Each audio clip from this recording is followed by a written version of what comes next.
anigoo yar baan guursaday ilaahay fadligii 17 sano maan gaarin markaan guursaday 16 jir iyo xogaa baan jiray xaasas dhowra baan guursaday macnaheedu ma aha xaaska dhowrka inaan dhowrkiiba diray sida ragga qaarkii dib lagu yaqaano laakiin reerkii koowaad markaan ilaahay isu keenay guursaday gabadhii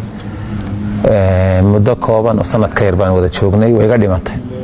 ilmihii koowaad marka dhashay saddex habeen kadibna iyadii baa xigto labadoodii waan isku garab aasay muddo sanad ka yar baan guursaday gabadhii geerideedii kadib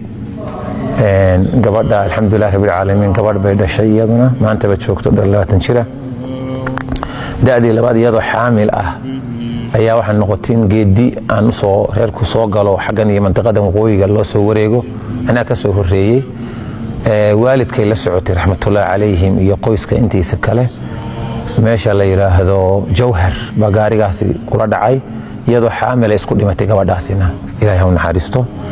reeru hadda labana waa joogaan alxamdulillaah rabbil caalamiin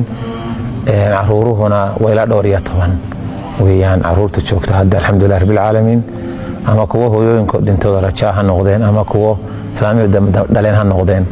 reerna iminka 9 caruur haysta reerna 2 haysta iyo gabadha rajada ah 12 ka caruurtu ay tahay